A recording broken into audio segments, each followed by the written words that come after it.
Hello, everyone. It is July 5th, 2024. Bill Apter down here in Apter's Alley. Now, for those of you for about 10 minutes that saw that I posted one of these segments on July 4th and took it down quickly, one of my terrific fans said, Bill, you were talking about AEW Dynamite, but you said it was collisions. I went, and I took it down. So I'm back with sort of the same segment.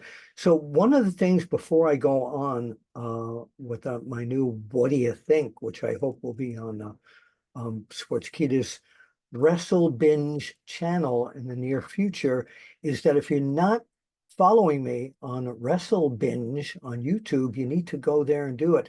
I do several podcasts per week, one a live one at 11 p.m. Eastern Standard Time on Wrestle Binge, along with Dr. Chris Featherstone. And we talk about it's unscripted. We talk about everything. And he's sometimes overly unscripted. He's a psychologist as well. And sometimes he takes things apart and we get into little and you can chime in as well. Then also Tuesday nights we I record along with Mad Mac Davis, and I don't know what he's mad about, and Hala Hala Teddy Long. It's yeah, the Hall of Famer, and it's great, and it's called The Time Machine. And once again, you can find that on the Sportskeeda YouTube channel, Wrestle Binge. Now, it's called Time Machine, but we also we do some stuff from the past, but it's mainly moving forward and talking about what's going on today.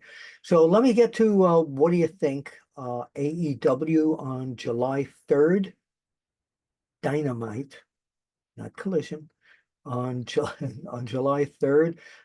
Just some highlights that I want to bring up. It was great to see Dr. Britt Baker, DMD, back again, and of course going to clash eventually with Mercedes Mone, who the Jacksons, the Elite Jacksons, just adore. And she's looking really good. We have to see what she can do in the ring against Britt Baker. Britt Baker's been out for a while. She had a very good monologue about what happened to her and why she's been away so long. So I want to wish her best wishes here from everybody at Sportskeeda. The beginning of the show, and I'm cheating down to look at my notes here. The beginning of the show had what I thought was a 5-star out of 5-star match with Bryan Danielson against Pac.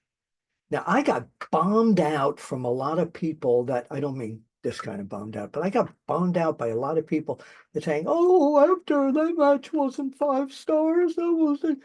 Come on. I put that on my Twitter.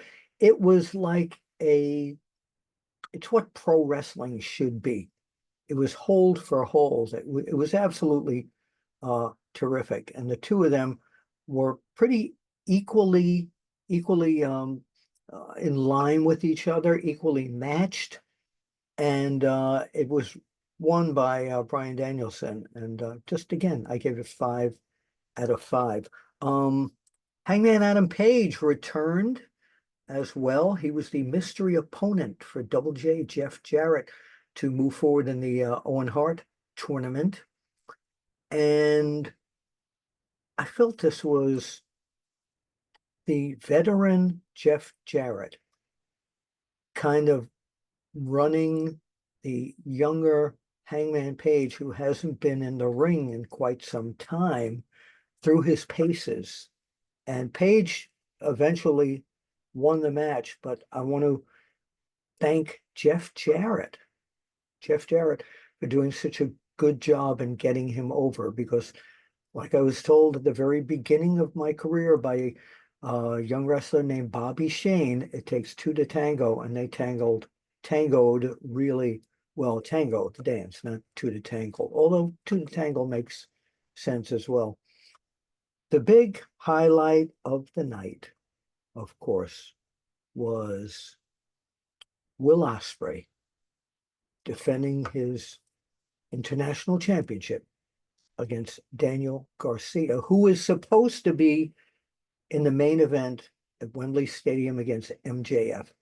MJF wanted to make sure in case Daniel Garcia won the belt, that he would win. So he decided to accompany him to the ring and stay on the side of the ring at ringside to support him. And Garcia thought that would be fine.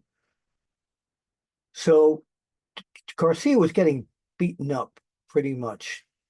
He did as well as one could do against the magnificent Will Ospreay.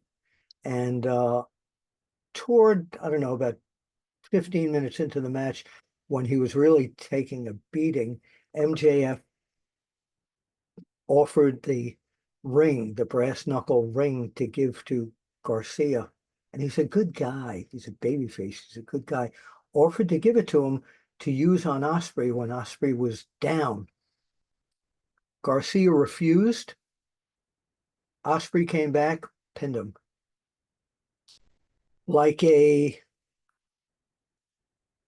kid who just had his candy taken away from him. Garcia sat in the corner like this, crying. It was very convincing. I think it really bothered him. MJF came into the ring and calmed him down, telling him he did a great job. You did a great job. Got him up on his feet, walked him around the ring, and then took the ring and bam! Really slugged Daniel Garcia over and over again. He kept beating on him and beating on him till security came in and MJF punched every one of them with the ring. Finally, a lot of the agents came in and MJF left. The fans were booing the hell out of him. He's back where he belongs as a heel. So I think Wembley now should be Daniel Garcia versus Will Ospreay with his title on the line against MJF. What do you think? Let me know. This is Bill Apter down here at Apter's Alley. Don't forget to subscribe to Wrestle Binge. And also, if you go to Sportskeeda, the website, and you /newsletters, and you subscribe to the newsletter, it's right on the top, the wrestling newsletter. Once a week, that newsletter is the special Bill Apter edition. And it kind of masks a lot of the things that I did for the wrestling magazines there. The other 6 days, you get some great newsletters written by some of the editors of Sportskeeda. So please do that too. You have 2 assignments, Wrestle Binge and go to Sportskeeda and sign up for the newsletter. Okay, so what do you think? Give me your opinion on all this stuff that I went over today. All right, this is Bill Apter down here at Apter's Alley. Let me find the end all recording button here. I record this on Zoom. Great quality.